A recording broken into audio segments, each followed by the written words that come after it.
60 साल की उम्र में बेटी का जहेज जमा करने के लिए दुबई गया। वहां मजदूरी करने लगा तो एक नौजवान खूबसूरत अरबी लड़की ने मुझसे शादी करने का कहा।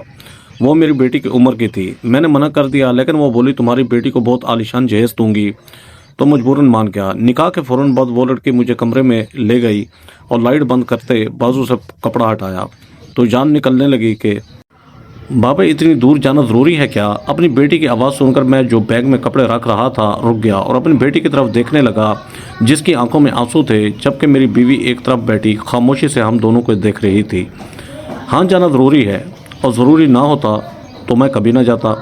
और वैसे भी मैं तुम्हारे लिए तो जहेज़ बनाने जा रहा हूँ, मैंने उसका सर थपक कर समझाने वाले अंदाज में कहकर आखिर में मजाकन कहा, जिस पर मेरी बेटी मज़ीद बुरी तरह रोने लगी। मैंने गहरा सांस भरा और मेरी बीवी और बेटी को चुप करवाने लगी तो वो कुछ संभल गई। उसके बाद मैंने बैग पैक करके रखा और फिर सबके साथ मिलकर रात का खाना खाया। कुछ देर मैंने जाकर अपनी बेटी से ढेरों बातें की, उसे नसीहतें की कि उसे मेरे बाद कैसे यहाँ रहकर घर को संभालना है और एहतियात से रहना है। उसके बाद हम दिल में ढेरों सोचें और ख्वाहिशें लिए सो गए थे। अगली सुबह मैंने जल्दी से तैयार होकर अपनी बीवी और बेटी से मिलकर अकेली एयरपोर्ट के लिए निकल खड़ा हुआ। फ़्लाइट में सब कुछ पुरसुकून था और फिर रात के 12 बजे मैं दुबई पहुंच चुका था, जहां मैं काम करने की नीयत से आया था। पहली बार बैरून मुल्क आया था और यहां आने के बाद मैं काफ़ी पुरजोश था कि एक तो मैं पहली बार यहां आया था और मुझे पूरा दुबई घूमने का मौका मिलेगा, और दूसरा यहाँ मैं ढेर सारे पैसे कमा सकूँगा, जिसके बाद मैं अपनी बेटी के लिए जहेज़ भी बना सकूँगा। हर तरफ देखते हुए मैं टैक्सी वाली जगह पर पहुँचा, जहाँ का पता मुझे दिया गया था। अपने साथ लाए हुए पैसे मैंने पहले ही तब्दील करवाकर दुबई की करेंसी के करवा लिए थे, ताकि कुछ ख़रीदने में मुझे मुश्किल पेश ना आए और मैं सुकून से और बिना किसी मुश्किल के यहाँ रह सकूँ। ये एक साफ़ सुथरा कमरा था, जो ज़्यादा बड़ा तो नहीं था ना ज़्यादा छोटा था। कमरे में 2 अलमारियाँ और 3 सिंगल बेड लगे हुए थे, लेकिन कमरे में उस वक्त मेरे अलावा कोई भी नहीं था। मैंने सामान एक तरफ रखा और कमरे का जायज़ा लेते हुए बिस्तर पर बैठ गया। मैं अपनी गुजरी ज़िंदगी के बारे में सोचने लगा, जिसमें खुशियाँ कम और गम ज़्यादा थे, जिसकी वजह मेरे अपने सगे रिश्तेदार ही थे, और फिर बाद में उनमें मेरी औलाद का इजाफ़ा हो गया। मेरी अपनी सगी औलाद मेरे बेटे। दरअसल मैं शुरू से कुंद ज़हन का था, मुझसे पढ़ा लिखा नहीं जाता था। जितनी भी कोशिश कर लेता हमेशा नाकाम ही रहता था। यही वजह थी कि मैं पढ़ाई में कभी कामयाब नहीं हो सका था। मेरे बाकी बहन भाई बेहद ज़हीन थे और हर क्लास में पोजीशन लेते थे, लेकिन मैं कभी उनकी तरह कोई एक भी पोजीशन लेकर माँ बाप का नाम रोशन नहीं कर सका, ना ही उनका सर फख्र से बुलंद कर सका, जिस पर उनको हमेशा मुझसे ना सिर्फ शिकवे रहे, बल्कि उनके रवैये भी मेरे साथ बदलते चले गए। गुजरते वक्त के साथ साथ जब मैं हर क्लास में फेल होने लगा तो वो चिड़चिड़े होने लगे, मुझे मारते पीटते और पढ़ाई पर फोकस करवाने के लिए हर तरीका अपनाते, मगर कोई तरीका कारगर ना होता, क्योंकि मैं शुरू से कुंद ज़हन था। मुझे सबक याद नहीं होता था, जिस पर रफ्ता रफ्ता मेरे माँ बाप मुझे खुद से दूर करते चले गए। मुझे स्कूल से हटाकर काम पर डलवा दिया गया कि अब वो यही कुछ कर सकते थे। मेरे भाई और बहनें पढ़ लिखकर अच्छे शोबों में चले गए। कोई डॉक्टर बन गया तो कोई वकील बन गया तो कोई इंजीनियर बन गया, लेकिन मैं बना भी तो सिर्फ एक मजदूर, क्योंकि मैं पढ़ा लिखा नहीं था। कहते हैं ना कि सारी औलादों में से एक औलाद सबसे मुख्तलिफ होती है, या तो वो बहुत ज़हीन या फिर हद से ज़्यादा नालायक, और मैं दूसरी कैटेगरी में आता था। मैं जवान हो गया तो बाकी बहन भाइयों की तरह मेरी भी शादी कर दी गई, मगर खुदा का शुक्र था कि मेरी बीवी बेहद अच्छी और वफादार थी, जो धीमे मिजाज की थी और मुझे अच्छे से समझती थी। वो भी बस 5 जमातें पढ़ी थी, लेकिन मुझे उससे ज़्यादा फ़र्क नहीं पड़ता था।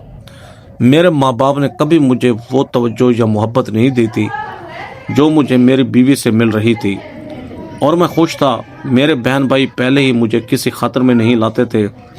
शादियों के बाद वो सब अपनी अपनी जिंदगियों में मगन हो गए थे।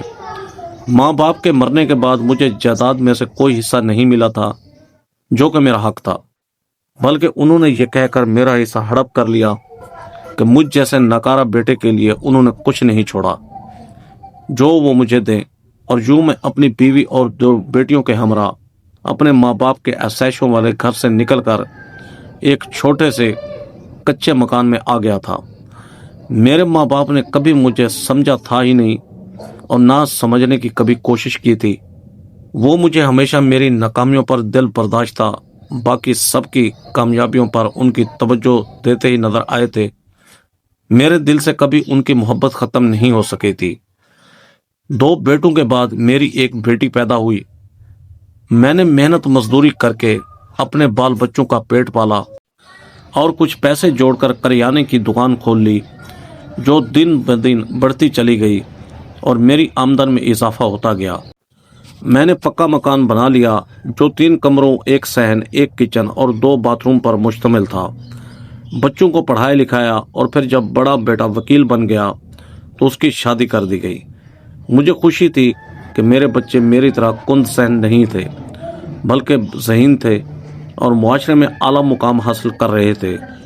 मुझे लगा था कि वो हमेशा मेरे साथ रहेंगे, लेकिन मेरा ये गुमान तब ख़त्म हुआ जब मेरी बहू ने आए दिन घर में झगड़ा करना शुरू कर दिया। मेरा बेटा हमारी सुनने की बजाय उसकी सुनता और हमें ही हर बार कसूरवार ठहराता कि हम उसकी पढ़ी लिखी बीवी के साथ नाइंसाफ़ी करते हैं। और फिर शादी के 2 महीनों बाद ही वो ये कहकर अलग हो गया कि इस घर में होने वाले रोज़ बरोज़ के झगड़ों से उसका और उसकी बीवी का दम घुटने लगा है। उसे अपनी बीवी के आंसू नज़र आते थे, मगर उसकी गलतियां नज़र नहीं आती थी। उसे सिर्फ हमारी गलतियां ही नज़र आती थीं। और फिर वो ये सोचे बगैर अपनी बीवी के साथ अलग हो गया कि उस पर हमारा भी हक था, जिन्होंने उसे पढ़ाया लिखाया, इस काबिल बनाया कि वो कमा सके। उसके बाद हम डरने लगे थे कि कहीं दूसरा बेटा भी अलग ना हो जाए, जो इंजीनियर बन चुका था और नौकरी की तलाश में था। इसी डर की वजह से मेरी बीवी ने उसकी शादी अपनी बहन की बेटी से करवाई कि भांजी आएगी तो लिहाज तो रखेगी कम से कम। मगर वो तो बड़ी बहू से भी 2 हाथ आगे निकली थी और एक बार फिर वही सिलसिला शुरू हो गया जो पहले था। और शादी के 1 साल बाद वो भी मेरे छोटे बेटे को लेकर अलग हो गई। उस बेटे की पढ़ाई के लिए मैंने दुकान बेच दी थी, इस यकीन और मान के साथ कि अब बेटे कमाने लगे हैं तो मुझे बुढ़ापे में काम करने की कोई ज़रूरत नहीं पड़ेगी। लेकिन मेरे सारे भरम टूट चुके थे। औलाद अपने माँ बाप को छोड़ते हुए ये भी नहीं सोचती कि ये वही माँ बाप हैं जिन्होंने उन्हें चलना, खाना पीना, ढंग से जीना सिखाया है, अपनी ख्वाहिशों को मारकर पैसा जोड़कर पढ़ाया लिखाया, और आखिर में वो बूढ़े माँ बाप ये कहकर छोड़ गए और अपनी ज़िंदगी में मगन हो जाते हैं कि आप लोगों ने हमारे लिए जो किया वो आपका फ़र्ज़ था। हर माँ बाप करते हैं, आप लोगों ने करके कोई एहसान नहीं किया हम पे। इस सब से हम बेहद दिल बर्दाश्ता हो गए थे कि जिन बेटों को हमारा बुढ़ापे में सहारा बनना था वो हमें छोड़ गए थे। इसके बाद मैंने मेहनत मजदूरी करना शुरू कर दी और अपनी बीवी और बेटी का पेट पालने लगा। बेटी ने FSC कर ली थी, जिसके बाद मैंने सोचा था कि उसकी शादी करके अपने फ़र्ज से सब दोष हो जाऊं, और यही सोचकर मैंने उसके लिए रिश्ता देखना शुरू कर दिए, जो जल्दी मिल भी गया था। लेकिन लोग अच्छे थे और खाते पीते घराने से थे। मुझे यकीन था कि मेरी बेटी वहाँ खुश रहेगी। यही सोचकर मैंने उसका रिश्ता वहाँ तय कर दिया और अपनी बेटी को यह समझाया था कि अपने सास ससुर को अपने माँ बाप ही समझना, वैसे ना करना जैसे हमारी बहू ने हमारे साथ किया और हमारे बेटे ही लेकर भाग गई। मैं छोटा मोटा काम करके अपनी बीवी और बेटी का पेट पाल रहा था, लेकिन मुझे फिक्र थी तो अपनी बेटी के जहेज की कि इतने अमीर ख़ानदान में उसे ब्याह रहा था जो जहेज देना लाजमी था, वरना कहीं वो लोग शादी के बाद ताने ना दिया करें। کوئی چاہے کتنا بھی اچھا کیوں نہ ہو اور جہیز سے لاکھ منع کرے، مگر سچ تو یہ ہے کہ شادی کے بعد حالات کیسے ہی کیوں نہ ہو، سسرال میں سے کوئی نہ کوئی جہیز نہ دینے کا تانا دے ہی دیتا ہے۔ تبھی میں نہیں چاہتا تھا کہ میری بیٹی کسی بھی ایسے حالات سے گزرے جس کے لیے میں نے کہیں کوئی اچھا اور زیادہ تنخواہ والا کام ڈھونڈنا شروع کر دیا، لیکن ناکام رہا۔ تبھی مجھے کسی نے دبئی جانے کے بارے میں بتایا کہ وہاں پر کام کے لیے ورکرز کی ضرورت ہے، کھانا پینا، رہائش، یہاں تک کہ ویزے اور ٹکٹ کے پیسے بھی ان کی طرف سے ہوں گے۔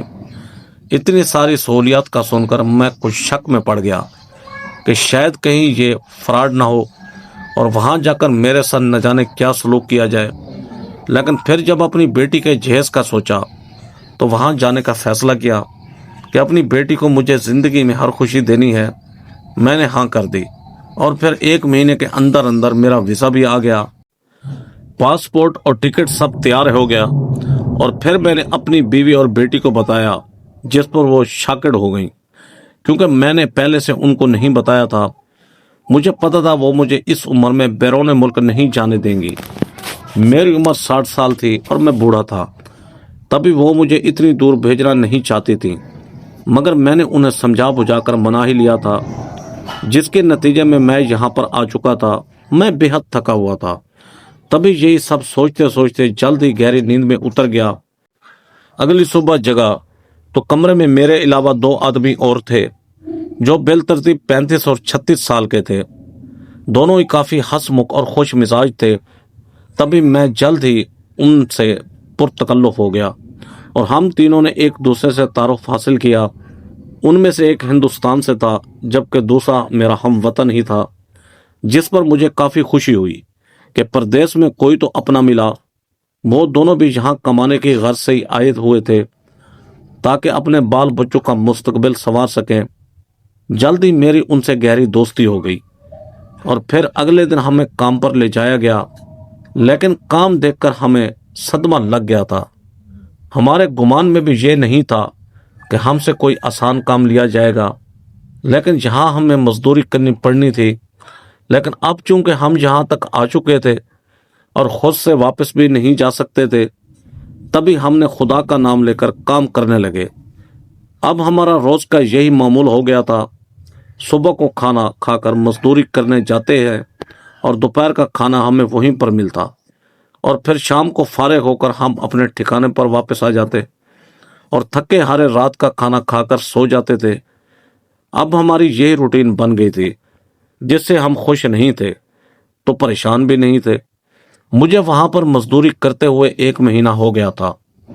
میں نے یہاں سے ملنے والی تنخواہ اپنے گھر بھیج دی، مگر تنخواہ میری توقع سے کم تھی، یعنی ہمارے ساتھ دھوکہ ہوا تھا۔ لیکن اب ہم بے بس تھے۔ میں نے کچھ پیسے ضرورت کے لیے پاس رکھ کر باقی بیوی بچوں کو بھیج دیتا تھا۔ ایک دن میں روز کی طرح کام کر رہا تھا کہ اچانک مجھے نسوانی آواز سنائی دی۔ سنو، میں نے آواز پلٹ کر دیکھا تو سامنے ایک نہایت ہی خوبصورت لڑکی کھڑی تھی جو عربی تھی اور عربی میں ہی مجھ سے بات کر رہی تھی۔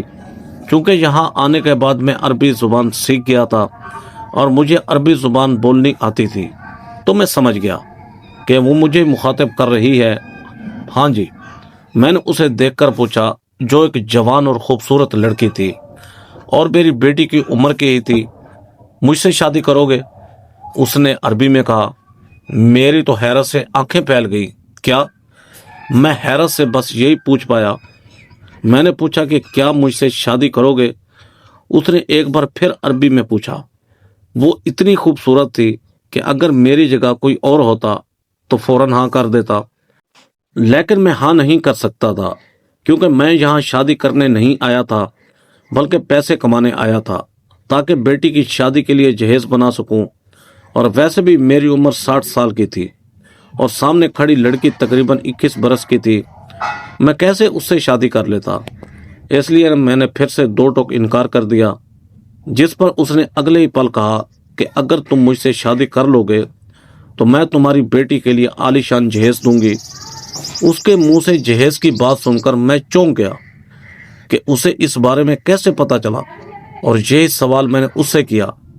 لیکن اس نے کہا کہ یہ سب جاننا تمہارے لیے ضروری نہیں ہے، تم بس اس بات پر دھیان دو کہ اگر تم مجھ سے شادی کر لو گے تو میں تمہاری بیٹی کو شاندار جہیز دوں گی، کل میں یہیں تم سے ملوں گی، سوچ کر بتا دینا۔ اس عربی لڑکی نے اتنا کہا اور جیسے آئی تھی ویسے ہی واپس چلی گئی۔ میں سوچ میں پڑ گیا اور باقی کا سارا دن اور ساری رات اسی بات کو سوچتا رہا۔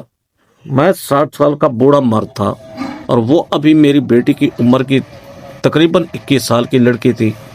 میرا دل نہیں مان رہا تھا، مگر جب سوچا کہ یوں میری بیٹی کا شاندار جہیز بن جائے گا تو میرا دل حامی بھرنے لگا، کیونکہ مزدوری کے بعد ملنے والی تنخواہ سے میں اپنی بیٹی کا جہیز نہیں بنا سکتا تھا۔ میں یہ سب سوچ کر راضی ہو گیا، اور پھر اگلے دن جب میں مزدوری کر رہا تھا تو وہ عربی لڑکی میرے پاس آئی اور کل والا سوال دہرایا۔ مجبور ہو کر میں راضی ہو گیا اور اس سے نکاح کی حامی بھر لی۔ میرے حامی بھرتے ہی وہ مجھے کورٹ میں لے گئی اور پھر ہم نے وہاں نکاح کر لیا۔ نکاح کے فوراً بعد وہ لڑکی مجھے اپنے گھر لے جا کر ایک کمرے میں لے گئی اور کمرے کی لائٹ بند کر دی، جس پر میں کچھ حیران ہوا اور اس سے پوچھنے ہی لگا تھا کہ اس نے لائٹ کیوں بند کی ہے، مگر میرے کچھ پوچھنے سے پہلے ہی اس نے اپنے بازو سے کپڑا ہٹایا تو جان نکلنے لگی کہ اس کے بازو کی جگہ نکلی سٹیل کا بازو لگا ہوا تھا جو اندھیرے میں بے تحاشا چمک رہا تھا، اور اس میں ایک بیٹری والی ٹیوب بھی نصب تھی جس سے نکلتی ہوئی روشنی کمرے کو روشنی کر رہی تھی۔ اس سے پہلے میں نے اس کا بازو نہیں دیکھا تھا، کیونکہ وہ عربی طرز کا خواتین کا لباس زیب تن کرتی تھی جس میں اس کا پورا جسم چھپ جاتا تھا۔ تبھی میں اس کا یہ نقلی بازو دیکھ نہیں پایا تھا۔ یہ کیا ہوا؟ میں نے خوف سے ہکلا کر پوچھا، کیونکہ اس خوبصورت لڑکی کے خوبصورت جسم پر یہ نقلی لوہے کا بازو بالکل بھی اچھا نہیں لگ رہا تھا اور عجیب سی ہیبت پیدا ہو رہی تھی۔ وہ بازو پیچھے سے لوہے کا تھا، مگر اس کا ہاتھ نقلی تو تھا لیکن سکن کلر کا تھا۔ یہ کاٹ دیا گیا ہے، اس عربی نے یاسین سے کہا تھا۔ مجھے ایک اور دھچکا لگا، یعنی اس کے ساتھ کوئی حادثہ نہیں ہوا تھا بلکہ اس کا بازو جان بوجھ کر کاٹا گیا تھا۔ کس نے کیا یہ سب؟ میں نے حیرت اور افسوس سے پوچھا۔ میرے شوہر نے، اس نے یاسین کو بتایا۔ تو مجھے ایک اور دھچکا لگا جس پر میں حیرت میں ڈوب کر اسے دیکھنے لگا۔ میں 17 سال کی تھی جب میری پہلی شادی ہوئی۔ میں بہت خوش تھی کیونکہ میرا شوہر بے حد خوبصورت تھا اور مجھ سے بے پناہ محبت کرتا تھا۔ اس سے شادی میں نے اپنی مرضی سے کی تھی، گھر والوں سے چھپ کر کی تھی، کیونکہ اس سے شادی میں میرے گھر والوں کی مرضی شامل نہیں تھی۔ انہوں نے مجھ سے قطع تعلقی کر دی تھی۔ میں یہیں پر رہتی تھی، لیکن وہ پاکستان سے یہاں کام کے سلسلے میں آیا ہوا تھا، مگر اس نے مجھ سے شادی کر لی اور یہیں پر سیٹ ہو گیا۔ اسے یہاں کا گرین کارڈ مل گیا تھا، لیکن گرین کارڈ ملتے ہی اس کا رویہ بدلنے لگا اور وہ مجھ پر مار پیٹ کرنے لگا۔ وہ مجھے اپنے ملک میں لے گیا اور وہاں جا کر اسے کھلی چھوٹ مل گئی۔ میں اسے روکتی رہ جاتی مگر کچھ نہ کر پاتی۔ ایک دن کھانا جل جانے پر اس نے غصے میں مجھے بے حد مارا کہ میں بے ہوش ہو گئی، اور جب ہوش آیا تو میرا بازو کٹا ہوا تھا اور زخم پر بڑی پٹیاں کی گئی تھیں۔ میں صدمے اور تکلیف سے گنگ رہ گئی کہ ذرا سی بات پر اس نے میرا بازو چھین لیا۔ اس کے بعد اس نے کچھ بھی کہے بنا مجھے گھر سے نکال دیا کہ یہاں سے جہاں چاہے چلی جاؤ۔ میں بے حد مشکل سے اس ملک سے یہاں آئی تھی اور یہاں آنے میں مجھے 6 مہینے لگ گئے۔ یہاں آ کر میں نے کمپنی بنائی جس کے ذریعے میں لوگوں کو فری ویزے دیتی اور یہاں آ کر وہ کام کرتے، لیکن میں نے سوچ لیا تھا کہ اب اس ملک سے یہاں جو بھی مرد آئے گا، چاہے وہ بوڑھا ہو یا جوان، اسے زندہ نہیں چھوڑوں گی بلکہ اسے ختم کر دوں گی، کیونکہ اس ملک نے مجھ سے میرا بازو اور میری زندگی کا قیمتی وقت چھین لیا تھا۔ جو دکھ ہے اس کی آپ بیتی سن رہا تھا۔ اس کے آخری جملوں پر بے سختہ چونکا اور بے ساختہ پیچھے ہونے لگا، مگر اس نے تیزی سے اپنی نقلی ہاتھ پر چڑھا سکن کلر کا بھاری ہاتھ شکل کا دستانہ اتارا۔ जो नीचे से नोकेला राड निकल आया, जिससे उसने तेजी से मुझे मारा। मैं पीछे हट गया था, मगर पीछे हटते हटते भी मेरे बाजू पर गहरी खराश आई थी। पागल हो गई हो तुम, मेरी बीवी हो तुम, और तुम अपने ही शौहर को मार रही हो। मैंने दर्द की वजह से कराह कर कहा तो वो पागलों की तरह हंसने लगी। कौन सी बीवी? वो निकाह भी नकली था और मेरी आफर भी नकली थी। इतना कहकर उसने एक बार फिर मुझ पर हमला करना चाहा, मगर मैंने तेजी से उसका बाजू पकड़कर एक जोरदार तमाचा उसके गाल पर जड़ दिया, जिसकी वजह से वो लहराकर जमीन पर जा गिरी। वो लड़की मेरी ताकत का मुकाबला कर भी नहीं सकती थी, और गुस्सा तो मुझे अपने बेवकूफ़ बन जाने पर आया था।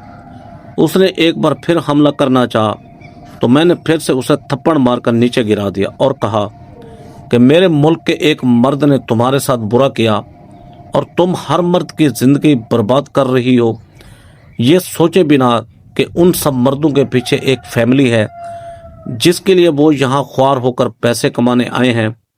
तुम्हारी तरह की बहनें और बेटियां हैं जिनके मुस्तकबिल के लिए वो यहाँ आने पर मजबूर है। तुम्हें बदला लेना था तो उससे लेती, मगर तुम उसे शुतर बेवहार की तरह छोड़कर बेकसूरों से बदला ले रही होगी। ये कहाँ का इंसाफ है?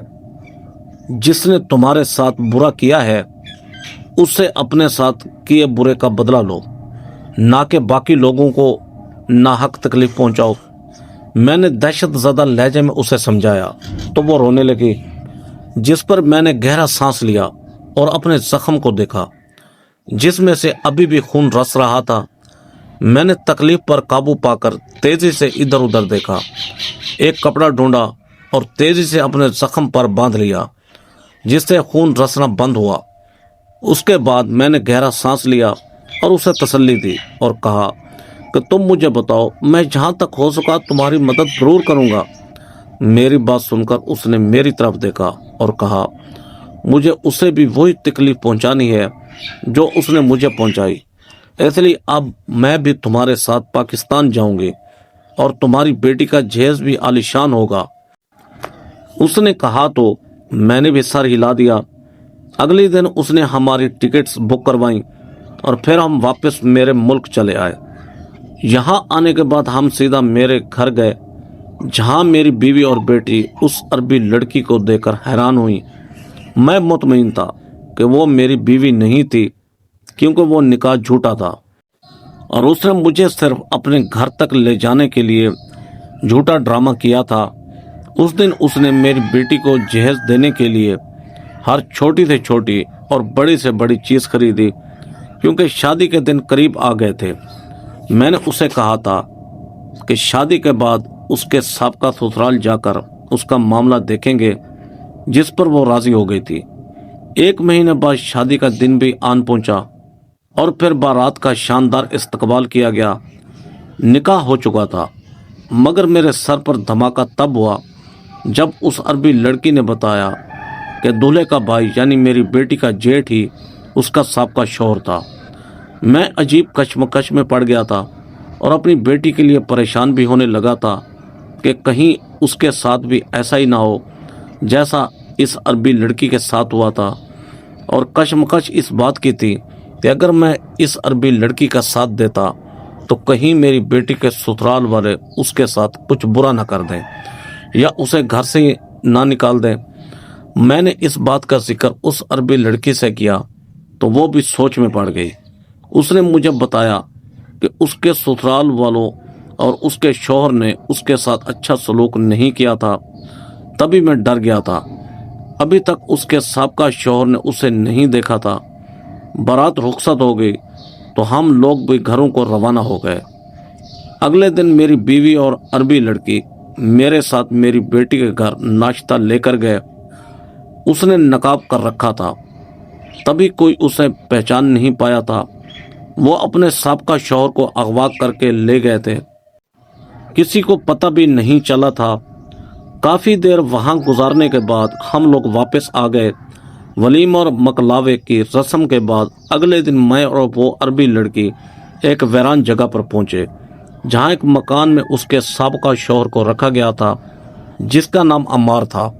اسے ان دو آدمیوں نے کافی مارا پیٹا تھا، جس کی وجہ سے وہ نڈھال ہو کر درد سے کرا رہا تھا۔ عربی لڑکی نے اس کے سامنے جا کر نقاب اتارا تو وہ ششدر رہ گیا، جیسے اسے یقین ہی نہ ہو کہ یہ عربی لڑکی یعنی اس کی سابقہ بیوی نے اسے قید کروایا ہے۔ عربی لڑکی نفرت کا اظہار کرتی ہوئے اسے بتانے لگی کہ اس کی وجہ سے اس کی زندگی ضائع ہو گئی اور کیسے وہ اب اس سے بدلہ لے گی، جس پر وہ سر نیچے گرا کر رونے لگا مگر ایک لفظ بھی نہیں بولا، جس پر میں حیران تھا کہ وہ اپنی صفائی میں کچھ بولا کیوں نہیں۔ معافی مانگ لیتا، وہ میری بیٹی کا جیٹھ تھا اور مجھے معلوم تھا کہ اس کے بیوی بچے نہیں ہیں۔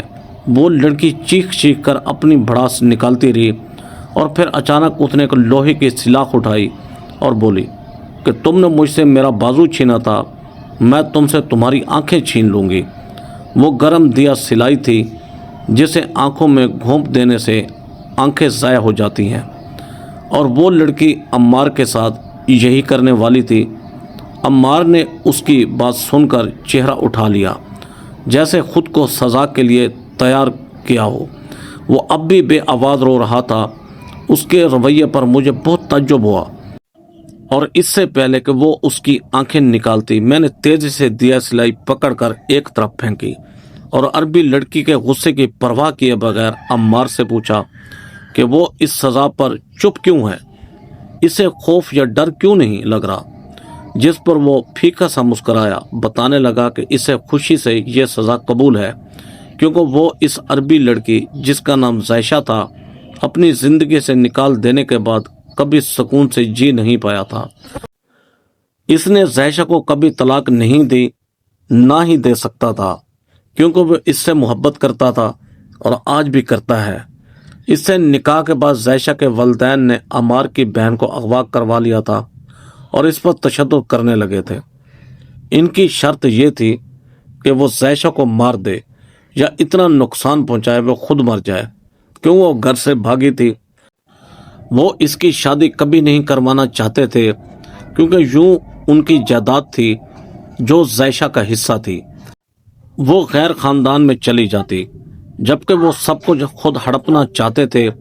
عمار کی بہن ان کی وجہ سے تکلیف میں تھی، تبھی بہن کی محبت میں اس نے زائشہ کو تکلیف دینا شروع کی اور بات بات پر اسے مارتے پیٹتے اور جھگڑنے لگتے تاکہ وہ اس کی بہن کو چھوڑ دیں، لیکن کچھ مہینے بعد انہوں نے اس کی بہن کو چھوڑ دیا مگر خود ان کے گھر آ گئے۔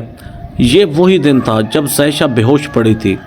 زائشہ کے بڑے بھائی نے اس کا بازو کاٹ دیا کہ یہ ان کی طرف سے گھر سے بھاگنے کی سزا ہے، اور ساتھ ہی ساتھ عمار کو بھی دھمکی دی کہ اگر زائشہ کو اپنے گھر میں رکھا تو وہ اس کی بہن کو پھر سے اٹھوا لیں گے اور اس بار زندہ نہیں چھوڑیں گے، جس پر عمار نے مجبور ہو کر زائشہ کو گھر سے نکال دیا مگر کبھی اسے بھول نہیں پایا تھا۔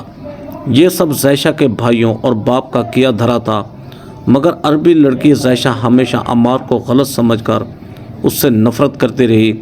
ساری حقیقت سن کر زائشہ پھوٹ پھوٹ کر رونے لگی تو میں نے اسے تسلی دی کہ جو ہونا تھا وہ ہو گیا، اب تو تمہارے گھر والوں کو بھی پتہ نہیں ہوگا کہ تم زندہ ہو، تم عمار کے ساتھ نئی زندگی شروع کرو، وہ اب بھی تمہارا شوہر ہے، تمہارا منتظر بھی ہے۔ میری بات سن کر اس نے روتی ہوئی سوالیہ نظروں سے عمار کو دیکھا تو اس نے بھی بھیگی آنکھوں سے سر ہلا دیا۔ عمار کو کھولا تو وہ دونوں میرے ساتھ گھر چلے آئے، جہاں عمار کے گھر والوں کو زائشہ کو دیکھ کر حیرت ہوئی مگر کسی نے کوئی روک ٹوک نہیں کی بلکہ اسے قبول کر لیا۔